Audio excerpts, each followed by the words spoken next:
أهلا بيكم في أول بودكاست بعمله في حياتي. بس انتوا عارفين إن أنا حياتي كلها عبارة عن الشغف في مواضيع معينة. البودكاست بتاعنا اسمه 1925. مش هقول لكم ليه، بس هقول لكم هتعرفوا منه معلومات وهتستفيدوا منه للغاية. ضيفتي في الحلقة دي أستاذة غادة طلعت، وهنتكلم عن تاريخ المسيحية، كيف نشأت، الكنايس، الأناجيل. هنعرف حاجات كتيرة أوي. ازيك يا غادة؟ ازيك عاملة ايه؟ أنا كويسة الحمد لله. ابتدي احكي لي بقى إيه تاريخ المسيحية؟ لما أقول تاريخ المسيحية يعني إيه؟ لو هتكلم عن تاريخ المسيحية هتكلم عن شقين. المسيحية فيها جزئين: جزء خاص بحياة المسيح بالأناجيل بتعليمه، وده طبعا كان في الأناجيل الأربعة اللي هما الأساسيين اللي الكنيسة معتمداهم: إنجيل متى ومرقس ويوحنا ولوقا. والجزء التاني خاص بالكنيسة. الكنيسة هي المؤسسة المسؤولة عن المسيحيين، وعن إنها توصل الإيمان للمسيحيين وتوصل تعاليم الإنجيل للشعب المسيحي. فلو هنرجع عن تاريخ المسيحية، طبعا المسيحية كانت من بدايتها من القرن الأول، وانتشرت في الشرق الأوسط، والقرون الوسطى راحت أوروبا، وأهم وقت للمسيحية كان الإمبراطورية الرومانية. وأول دولة أعلنت الدين الرسمي المسيحي ليها كانت أرمينيا سنة 301 ميلاديا، وبعد كده في جورجيا 319 وأثيوبيا 325، وآخر حاجة لما روما اعترفت بالدين المسيحي وخدته الدين الرسمي للإمبراطورية الرومانية كان 380 ميلاديا. فلو هتكلم عن نشأة المسيحية هتكلم من أول لما المسيح اتولد. المسيح اتولد طبعا في بيت لحم، وعاش أغلب حياته في الناصرة وأورشليم. ابتدى التبشير أو ابتدى الدعوة لما كان عنده 30 سنة، هو عمره كله كان 33 سنة. لما يوحنا المعمدان عمده في نهر الأردن، ده كان وقت نزول الروح القدس على المسيح. من بعدها انطلق في الأردن وفي أورشليم وفي الجليل وفي الخليل، وابتدى فعلا يعلم المسيحيين ويوصل يعني ايه الخلاص عن طريق الإيمان والتبشير بالملكوت، وعمل 35 معجزة وهم الملكوت يعني الحياة الآخرة، مش كده؟ الحياة الأبدية. آه. الديانة المسيحية دي ديانة توحدية، يعني أنا بعبد الرب الإله الأوحد.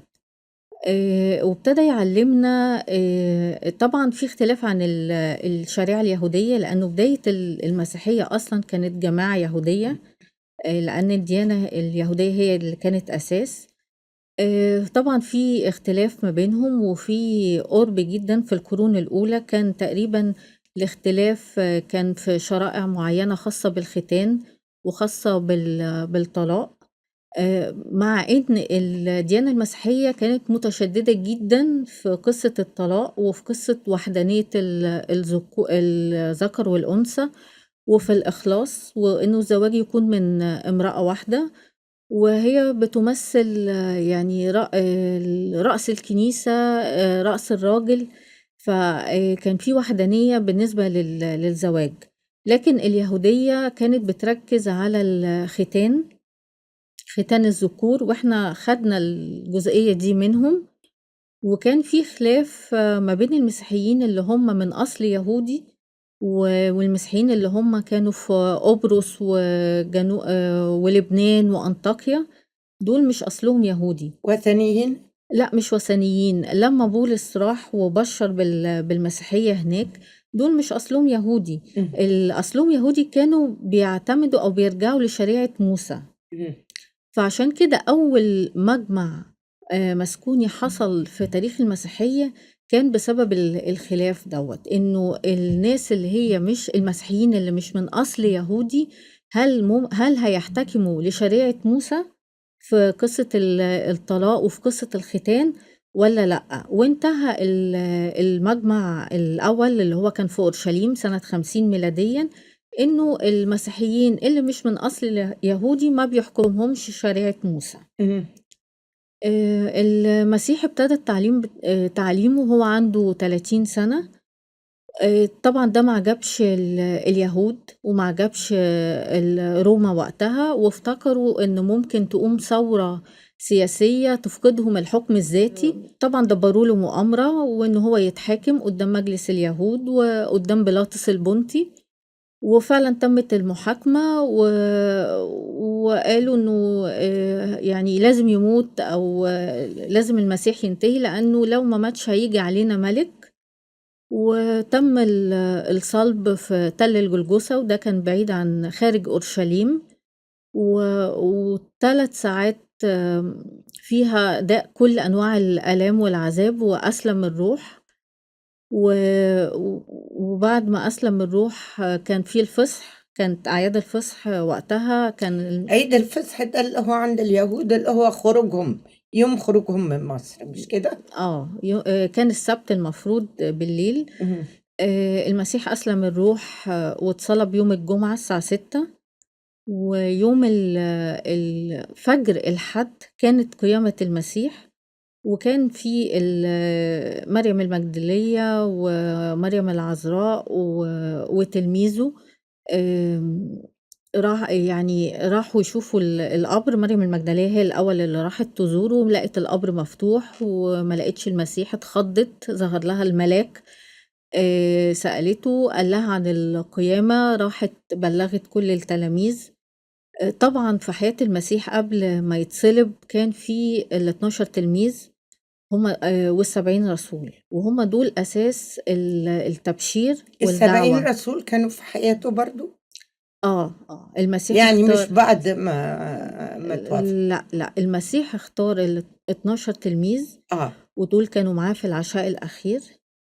واختار ال70 رسول، وبعد ما قام ب50 يوم حلت الروح القدس على التلاميذ وعلى الرسل، وقال لهم ده اللي إن هم ال50 صح؟ 70 رسول. لا ال50، اليوم ال50. بعد اه. اليوم ال50 بعد قيامة المسيح. اوكي.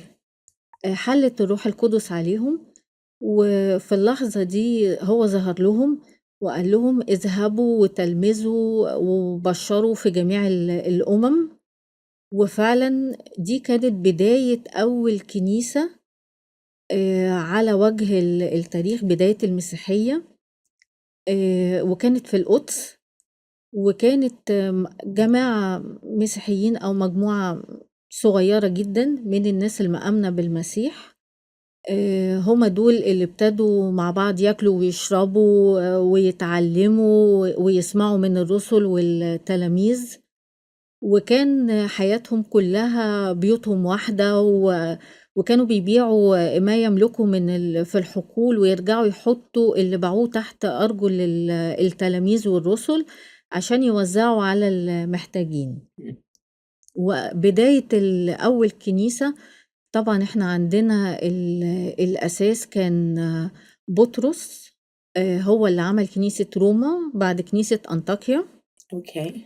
وكان تقريبا في 64 أو من 64 ل67، مش مذكور بالظبط التاريخ. كان موجود في روما وكان بيبشر وقتها، وما عجبش برضو مجلس اليهود وقتها من المعجزات والتعاليم، واتسجن هو ويوحنا وبولس، اتسجنوا واضطهد. طبعا كان في عصر اضطهاد رهيب وقتها، لأنه كانت الوثنية منتشرة جدا وما كانوش متقبلين المسيحيين، وكان الوثنية هي اللي بتسود. وبعد وتوفى في حريق روما في عهد نيرون سنة 67 ميلاديا. وبولس بعدها راح أسبانيا وراح قبرص وراح لبنان، وكان بيبشر هناك، وبعد كده رجع على روما اتسجن وبرضه كان مضطهد جدًا ومات في عصر نيرون تقريبًا 68 ميلاديًا. إمم. ومرقس تلميذ بطرس هو اللي راح الشرق الأوسط ونزل على إسكندرية، ودي كانت أول تبشير للمسيحية، كان المقر في إسكندرية، وعمل الكنيسة المرقسية هناك، وكان في كلية اللاهوت، وطبعًا اتسحل وجسمه اتقطّع وبرضه مات شهيد. دي كانت أول بذرة للمسيحية وأول انتشار ليها. بعد كده دخلنا في عصر اضطهاد عظيم جدًا ورهيب، كان من سنة 58 ميلاديًا، فضل لحد 312 ميلاديًا، وروما أعلنت إنه المسيحيين يعني تطرد كل المسيحيين من روما، وده كان بداية عصر الاضطهاد. ميرسي يا غادة، شرفتيني. إحنا كلامنا لسه ما خلصش، هنكمل وهنحكي في 1925 مع ليلى عزام.